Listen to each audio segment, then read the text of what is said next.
Najua Ruto ni mkora tu. Alikuwa anataka kufurahisha Wajaluo. Sasa ye. Ruto wito. Kai wito.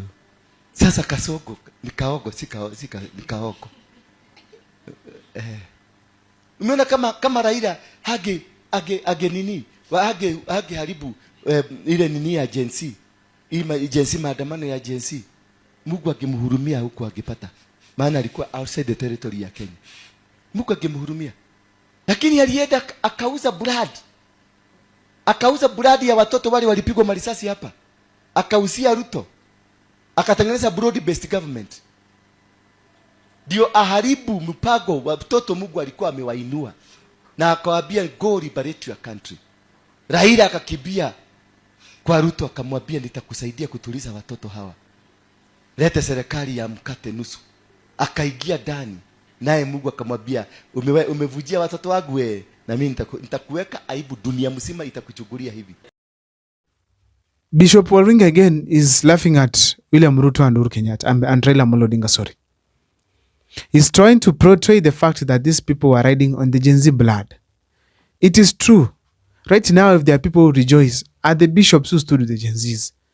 These bishops told Raila Amolo Odinga first to work for the people and stop doing things from a selfish perspective.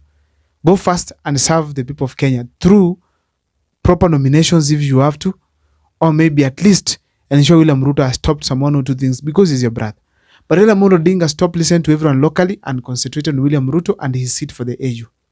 And as a result, as we speak today, we realize that painfully, Raila Amolo Odinga is regretting going for the AUC seat. And it has to be, despite the pretense that he has failed enough so many times, so he's used to this, Raila Amolo Odinga is suffering. Mentally, he's suffering. And we have to pray for him. We have to pray for him. Because it is not a fair story that he has lost a seat that he could have won. It's not a good story to tell. It's not a good story to tell the coming generations, my children, that we had once Raila Amolo Odinga, who was a good leader, who vied several times, and he failed to become the president of the Republic of Kenya. As if that is not enough, Raila Amolo Odinga proceeded to go for the AUC, and still he failed to become the AUC chairman person, after being supported by the president and many other people. So it is not a good story to tell. But Warungi is portraying it clearly that it is selfish that made this gentleman lose. Let us remind ourselves on what happened in 25th June 2024. Kenyans went to the streets to reject Finance Bill 2024. President William Ruto and his team turned a blind eye, turned deaf completely on the concerns of the common mananchi, especially the youths led by the Gen Zs. So when the Gen Zs were calling for demonstrations, the police was sent to counter them with water, tear gas, and live bullets. When the Gen Zs went to occupy parliament, some of them were shot and died on the streets. Blood all over. Ladies and gentlemen, it was not a good thing to happen in this country. People call it the dark days. Others calling the country was sinking. But the fact remains that yes, William Ruto was saved by Raila Amolo Odinga, but the fact remains that what the youths of Kenya were saying were genuine and the government ignored. For instance, if William Ruto could have listened to the people and simply reject the finance bill, what could have happened next? Nothing. Could have been the hero of the youths. And then, after the youths had the recommendations that once you take power, we want people who are corrupt-free, people who are performers. What could have been the problem if William Ruto could have listened to such concerns and take it as an excuse, put aside his friends, bring technocrats who will deliver for the people of Kenya? What could have stopped William Ruto to do that? Nothing. He literally decided to ignore the concerns of the people of Kenya. Instead, what happened? Support Raila Amolo Odinga with more than almost 10 billion shillings for the campaigns. Billions of money that could have changed the entire funding model of the education in this country. Could have changed completely the health model of this country. Completely. Right now, SHA people are not picked. SHA system is not working. People are not getting medications in hospitals. Hospitals do not have medications. Hospitals are not built. How is it going to make sense that you support Raila Amolo Odinga with billions of money for the campaign while Kenyans are suffering? It's completely illogical. It's illogical. It's not making sense. If you come down to the grassroots here and ask people, do you want the seat to come to Kenya? People will tell you the seat will not benefit us in any way. But the money could have benefited the Kenyans directly. People are not happy with the government. People don't like it. William Ruto had a chance to fix the government, but he ignored Kenyans, and as a result, he continued to do the same things. Right now, he's a traveling president. If he's not in Kajiado, he's in Homa Bay. If he's not in Homa Bay, he's in Mandera or Wajir, constantly on the road. And the mood of the people is not good.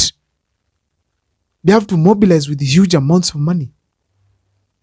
They have to arrest those who heckle the president.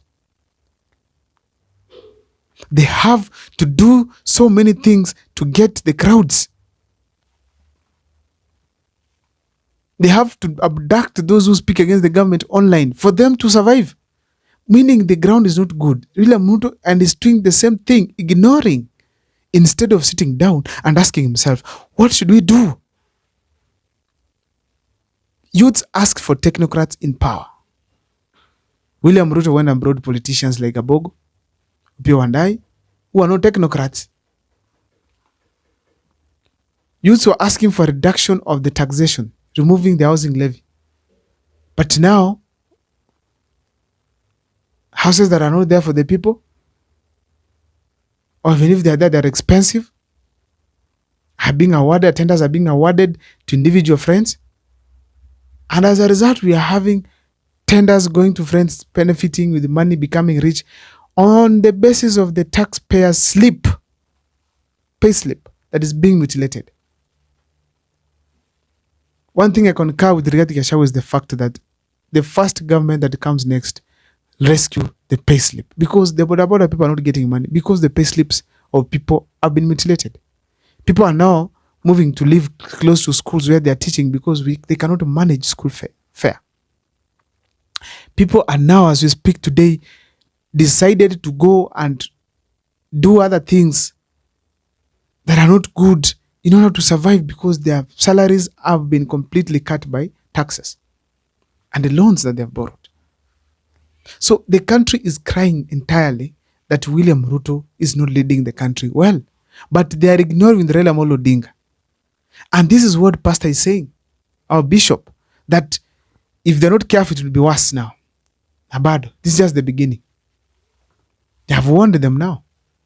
And we are going to see bishops all over the country rejoice. Pastors rejoicing. Because all predictions are heading to William Ruto and Raila Amolo Odinga's downfall. Downfall.